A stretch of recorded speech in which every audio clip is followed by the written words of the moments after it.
జకర్యా గ్రంథము 9వ అధ్యాయము. హద్రాకు దేశమును గూర్చియు దమస్కు పట్టణమును గూర్చియు వచ్చిన దేవోక్తి.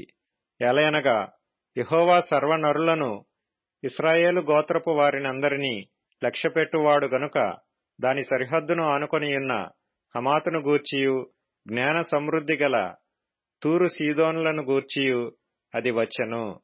తూరు పట్టణపు వారు ప్రాకారము గల కోటను కట్టుకొని ఇసుక రేణువులంత విస్తారముగా వెండిని, వీధులలోని కసువంత విస్తారముగా సువర్ణమును సమకూర్చుకొనిరి.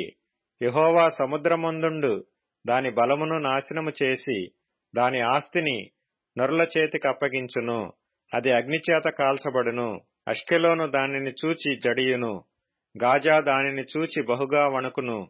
ఎక్రోను పట్టణము తాను నమ్ముకొనినది అవమానము నొందగా చూచి భీతి నొందును. గాజా రాజు లేకుండా పోవును.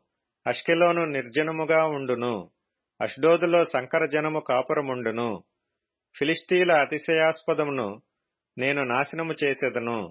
వారి నోట నుండి రక్తమును వారికను తినకుండా వారి పండ్ల నుండి హేయమైన మాంసమును నేను తీసివేసేదను.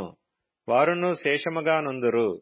మన దేవునికి వారు యూదావారిలో పెద్దల వలె నుందురు. ఎక్రోను వారును యెబూసీయుల వలె నుందురు. నేను కన్నులారా చూచితిని గనుక బాధించువారు ఇకను సంచరింపకుండను.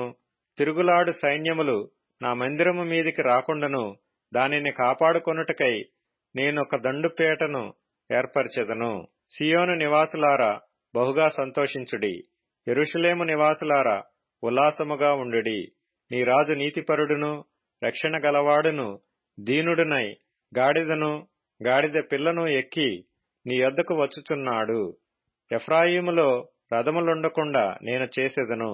యెరూషలేములో గుర్రములు లేకుండా చేసెదను. యుద్ధపు విల్లు లేకుండా పోవును. నీ రాజు సమాధాన వార్త అన్యజనులకు తెలియజేయును. సముద్రము నుండి సముద్రము వరకు, యూఫ్రటీసు నది మొదలుకొని బూదిగంతము వరకు అతడు ఏలును. మరియు నీవు చేసిన నిబంధన రక్తమును బట్టి తాము పడిన నీరులేని గోతిలో నుండి చెరపట్టబడిన నీ వారిని నేను విడిపించెదను.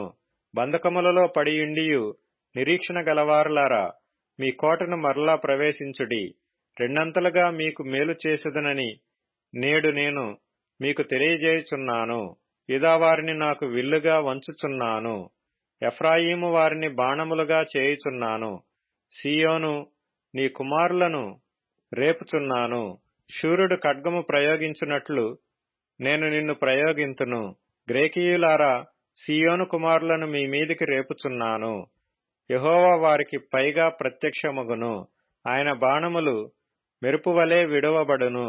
ప్రభువగు యెహోవా బాకానాదము చేయిచు దక్షిణ దిక్కు నుండి వచ్చు గొప్ప సుడిగాలితో బయలుదేరును.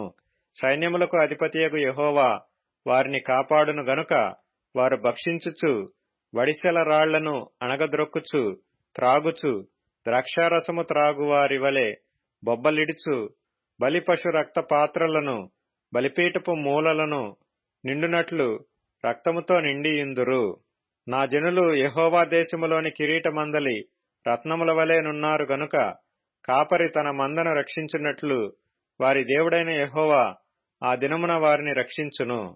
వారు ఎంతో క్షేమముగా ఉన్నారు, ఎంతో సొగసుగా ఉన్నారు. ధాన్యము చేత యవ్వనులను, క్రొత్త ద్రాక్షారసము చేత యవ్వన స్త్రీలను వృద్ధి నొందుదురు.